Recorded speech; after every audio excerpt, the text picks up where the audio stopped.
Hello friends, welcome to short Aini vlog. ஒரு சில நாள்லாம் வந்து பார்த்திங்கன்னா காலையில் எழுந்திரிக்க பிடிக்காதுங்க. அதில் ஒரு நாள் தான் நேற்று மார்னிங்கு ஒரு வழியாக எழுந்திரிச்சு கொஞ்சமாக டீயை வச்சு குடிச்சிட்டு, சரி என்னடா இப்படி இருக்கே, கொஞ்சம் நேரம் வெளியில் போய் நம்மளுடைய தோட்டத்தை பார்த்துட்டு வரலாம் அப்படின்னு சொல்லிட்டு போய் வெளியில் பார்த்தது தாங்க. அழகு போல் ஒரு பூ பூத்துருக்கு. பார்த்தோன்னே அசந்து போயிட்டேன். இந்த செடியில் பூவே பூக்கவே பிடிக்காதுங்க. இது பார்த்தோன்னே உடனே ஓடி போய் ஃபோனை எடுத்துகிட்டு வந்து ஷூட் பண்ண ஆரம்பிச்சிட்டேன். உடனே வளைச்சி அந்த இந்தனே நம்ம தோட்டத்தெல்லாம் ஷூட் பண்ணி காமிக்கலாம் அப்படின்னு சொல்லிட்டு அப்படியே பார்த்து எல்லாத்தையும் ரெடி பண்ணிகிட்டு இருந்தேங்க. பார்த்தோன்னே ரொம்ப ஆசையாகிடுச்சு. உடனே பயங்கர ரெஃப்ரெஷ்மெண்ட் ஆகிடுச்சு. அந்த குஷியிலே அப்படியே உள்ளே வந்து சூப்பரான ஒரு கிரேவி ரெடி பண்ண ஆரம்பிச்சிட்டேன். கடகடன்னு அந்த பக்கம் சைட் பை சைட் ஷூட் பண்ணவும் ஆரம்பிச்சிட்டேன். இது என்ன அப்படின்னு கேட்டிங்கன்னா சுண்டக்காய் தாங்க. நிறைய பேர் சுண்டக்காய்னா என்னென்னு கூட தெரியாது. சுண்டக்காய் சாப்பிடவே மாட்டேங்க. ஆனால் வந்து இந்த மாதிரி மட்டும் செஞ்சு பாருங்கள், அலாதியாக இருக்கும்.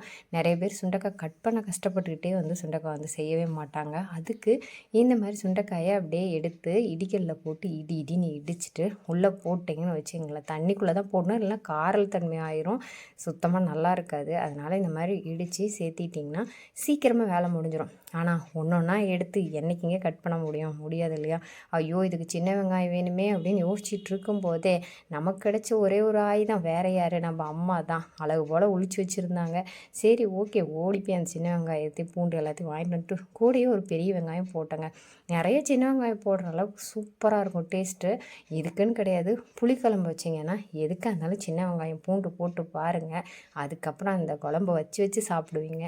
சரிடா இவ்வளோ வேலை செஞ்சிட்டோம், மண் சட்டியில் வச்சு செஞ்சால் இன்னும் நல்லா இருக்குமே அப்படின்னு சொல்லிட்டு மண் சட்டி எடுத்து வச்சுட்டு அதில் நல்லெண்ணெயை ஊற்றிட்டு, அதுக்கப்புறம் வெந்தயம் போடலின்னா புளிக்குழம்புல என்னங்க இருக்குது, வெந்தயத்தை ஒரு ஸ்பூனை போடுன்ட்டு. அதிகமாக போட்டிங்கன்னா கசக்க ஆரம்பிச்சிடும். அரை ஸ்பூன் போடுங்க போதும். சரின்னு சொல்லிட்டு அழகு போல் கட் பண்ணி வச்சுருந்த சின்ன வெங்காயத்தை அதுக்குள்ளே சேர்த்திட்டு நல்லா வந்து வதக்கிட்டேன். இந்த இதை வந்து எப்போவுமே கையில் நல்லா பிழிஞ்சு விட்டுறணும் சுண்டைக்காயை. அப்போ தான் அதில் கூடிய விதையெல்லாம் போகும். 2-3 தடவை நல்லா வாஷ் பண்ணி எடுத்துக்கங்க. இந்த தண்ணியை வந்து செடிக்குள்ளையில் ஊற்றுனீங்க அப்படின்னா சுண்டைக்காய் செடி வந்துடும். எங்கள் வீட்லேயும் தான் ஊற்றுறேன். ஆனால் வந்து பக்கத்தில் வந்து நல்லா ஆடு வந்து சாப்பிட்டு போயிடுதுங்க. செய்கிற வேலை வேஸ்ட்டுன்னு சொல்லிட்டு கடையிலே 10 ரூபா கொடுத்து வாங்கிக்கிறது. அது எல்லாத்தையும் தக்காளியும் போட்டு வீட்டில் இருக்கக்கூடிய குழம்பு மிளகாத்தூள் எல்லாத்தையும் போட்டு நல்லா வதக்குன்னு வதக்கிட்டேங்க. கொஞ்சமாக தண்ணி விட்டு நல்லா வெந்ததுக்கு அப்புறமா புளி தண்ணி ஊற்றுங்க. சம்டைம்ஸ் புளி தண்ணி ஊற்றுனீங்க அப்படின்னா காய் சட்டுன்னு வேகாது. இந்த டிப்ஸ் தெரிஞ்சவங்க மறக்காமல் சொல்லுங்கள் கீழே கமெண்ட் செக்ஷனில்.